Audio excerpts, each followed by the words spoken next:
Itulah sapaan dari salah satu peserta No Mention Medan Sumatera Utara ini.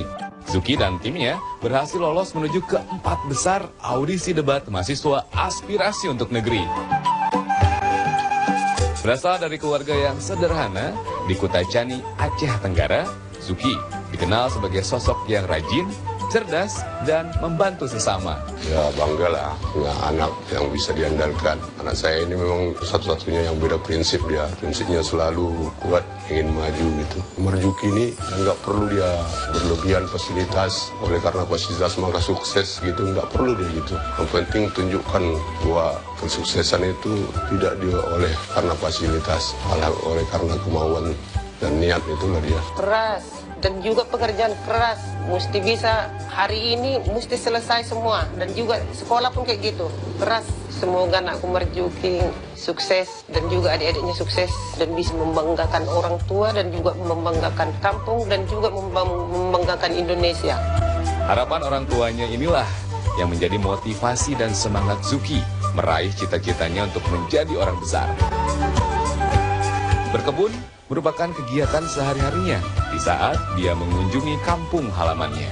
Aktivitas saya selama libur di kampung itu saya bangun pagi saya langsung sarapan dulu, baru langsung ada ternak yang ngasih makan ternak, baru ke sini sama adik, mama, sama saudara-saudara. Karena kebetulan penghasilan kami dia dari kebun atau petani. Kalau menghidupi sekolah ya dari sini, dari kebun dan kehidupan yang lain. Harapan orang tua dan motivasinya sangat besar karena saya melihat kehidupan sehari-hari orang tua saya, yaitu sebagai petani. Saya ingin keluar dari lingkaran ini, artinya saya ingin lebih daripada orang tua saya. Kalau orang tua saya petani, berarti saya harus lebih dari itu. Lang-lang Buana mencari ilmu hingga ke negeri Sumatera ini untuk bisa merubah hidupnya serta mengangkat derajat keluarganya. Alhasil, perjuangannya berbuah manis. Zuki menjadi salah satu mahasiswa terbaik dengan IPK yang sangat memuaskan. Lantas, apakah Zuki dan timnya ini berhasil lolos memperebutkan juara 3? Ya, kita tunggu sesaat lagi. Baik, kita lanjutkan perdebatan ini. Saya ingin bertanya kepada tim kontra. Anda menyatakan dalam argumentasi awal Anda bahwa tidak adanya keterlibatan Ikatan Dokter Indonesia dalam putusan MA membuatnya tidak kredibel. Putusan itu berarti putusan MA tidak didasari atas penilaian yang seharusnya dilakukan dalam konteks medis. Cacat hukum berarti ya? Bisa jadi novum dong kalau kayak gitu. Sebenarnya seperti ini. Apa yang dilakukan oleh dokter-dokter tersebut dengan tidak mengajukan banding atas kasasi yang diajukan, karena mereka memiliki prinsip yang kuat, keyakinan yang kuat. Apa yang terjadi di pengadilan sebelumnya, mereka meyakini hal ini sudah ada pembuktian secara medisnya di tingkat peradilan sebelumnya. Maka dari itu ketika dibawa ke peradilan lebih tinggi pun, hal ini menjadikan keyakinan hukum yang kuat bahwasanya hal yang tidak dapat diprediksi, resiko yang tidak dapat diprediksi, tidak dapat dijadikan pembenaran untuk mengkriminalisasikan profesi dokter. Seperti itu. Oke, setuju? Baik, terima kasih. Kami ingin menanggapi dari teman kami Universitas Negeri Jakarta. Kami sebenarnya ingin bertanya apa maksud dari banding atas kasasi.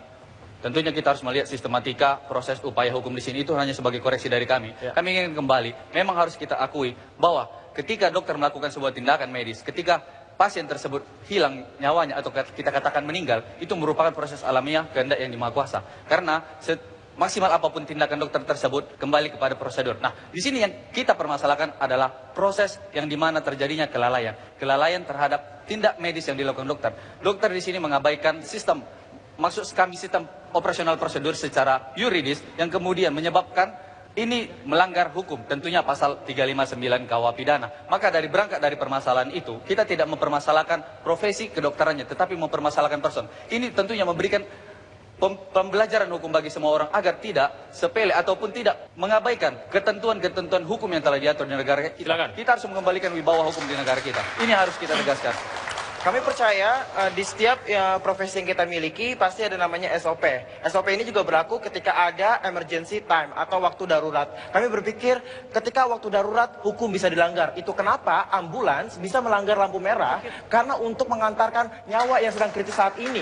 Yang kedua, kami berpikir bahwa ketika standar operasi ini tetap harus dilaksanakan ketika emergency time, mungkin ada dampak-dampak buruk yang sangat lebih parah. Contohnya mungkin ketika waktu kandungan tersebut lagi terdesak saat itu, mungkin ibu dan anak bisa mati keduanya. Kita lebih baik menyelamatkan satu dibandingkan meninggal keduanya, dibandingkan memahami SOP itu yang membuat ribet prosedur. Apa dasar saudara mengatakan kita bisa melanggar hukum? Jika ambulans bisa melalui koridor yang tertentu, itu telah diatur dalam Undang-Undang Lalu Lintas nomor 19 tahun 2009. Kita berbicara masalah nyawa. Apakah mungkin mempertaruhkan nyawa untuk sebuah proses sistem operasional? Nah, kita melihat pasien masuk ke rumah sakit sekitar pukul 7 pagi atau 7 WITA dan baru dilaksanakan tindakan medis sekitar pukul 20 WITA malam. Di sini kita lihat terjadi pembiaran terhadap pasien oleh dokter. Di sini telah lalai. Tentunya ketika tindakan medis dilakukan lebih awal lagi, tentunya akan ada upaya-upaya untuk menyelamatkan dari sang korban ini.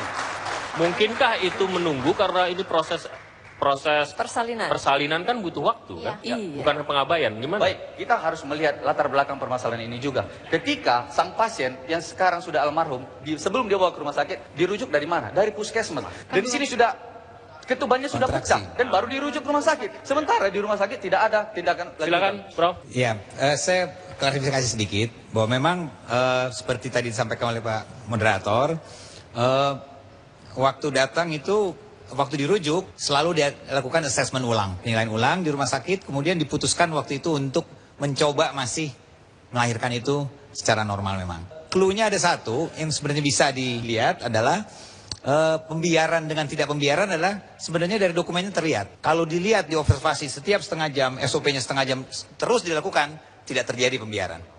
Tapi kalau kita bilang pembiaran adalah kalau memang dia datang, kita nggak perhatikan, tidak diukur dan tidak dilihat kemajuannya, keadaannya, baru kita bisa bilang. Saya nggak tahu, saya harus jujur bilang bahwa untuk kasus ini saya tidak melihat sendiri apakah ada tidak. Tapi dari situ sebenarnya kita bisa tahu apakah ada pembiaran atau tidak. Oke, saya ingin bertanya kepada tim pro kriminalisasi ya. Jadi mungkin topik ini juga menjadi sangat sensitif karena seolah-olah bahwa Anda setuju dengan kriminalisasi, tetapi terdengarnya adalah bahwa sebenarnya Anda berusaha untuk menegakkan hukum dalam hal ini ya. Baik, tetapi saya ingin bertanya di dalam pernyataan Anda tadi bahwa menurut Anda telah terjadi pelanggaran karena adanya sebuah kealpaan, kelalaian dari Dr. Ayu gitu ya dan timnya. Pertanyaan saya, apabila ternyata tindakan tersebut ini adalah penyelamatan, jadi justru dalam rangka penyelamatan atau justru dalam rangka pembiaran ketika dilakukan operasi tersebut yang memang akhirnya mungkin ada hal-hal yang di luar kendali manusia seperti itu tadi ya. Tetapi sebenarnya tindakan keputusan untuk melakukan operasi sesar itu adalah justru tindakan penyelamatan. Yang sebenarnya kalau dari tim kontra ya sudah menyebutkan adalah mau ingin menyelamatkan setidaknya dua-duanya, tapi ternyata dalam hal ini hanya bisa satu yang diselamatkan. Baik, silakan. Baik, terima kasih Dewan Juri yang terhormat. Dalam hal ini pembiaran bisa kita tafsirkan dengan pemahaman yang berbeda-beda. Maksud kami di sini pembiaran adalah mengenai kealpaan tadi, kembali kepada putusan Mahkamah Agung mengenai pasal 359. Nah, di sini dengan analisa putusan Mahkamah Agung tersebut diungkapkan bahwa ketika dalam prosedur tindakan medis, di sini informed consent diabaikan. Kenapa kami nyatakan? Di sini dalam surat persetujuan operasi sesar saja masih dalam proses permasalahannya itu tanda tangan berbeda dengan tanda tangan KTP korban. Nah, yang kedua, yang menjadi permasalahan, kita kembali kepada di mana terdakwa 1 dalam hal ini menyarankan kepada terdakwa 3 untuk melakukan konsul kepada tim anestesi untuk melakukan apa yang harus dilakukan kepada si pasien. Di sini terdakwa ketiga mendapatkan hasil konsul dari tim anestesi bahwa ini dapat dilakukan operasi sesar dengan catatan berikan informasi kepada keluarga korban apa sebab dan akibat jika operasi ini dilaksanakan. Nah, nyata-nyatanya berdasarkan fakta putusan Mahkamah Agung, terdakwa ketiga di sini mengabaikan hasil konsul tersebut, malah memberikan tanda tangan kepada korban yang kemudian jelas-jelas secara nyata korban dalam keadaan kondisi tidak sadar dan tidak memungkinkan terkait dengan putusan MA itu, apakah dengan tidak melibatkan ID dan siapapun itu yang menjadi bagian dari profesi dokter menjadikan putusan MA menurut Anda cacat atau less kredibel dan seterusnya? Baik, terima kasih. Jawabannya iya atau tidak? Tidak. Tidak. Tidak. Tidak. Kami akan kembali sesaat lagi. Tetaplah bersama kami.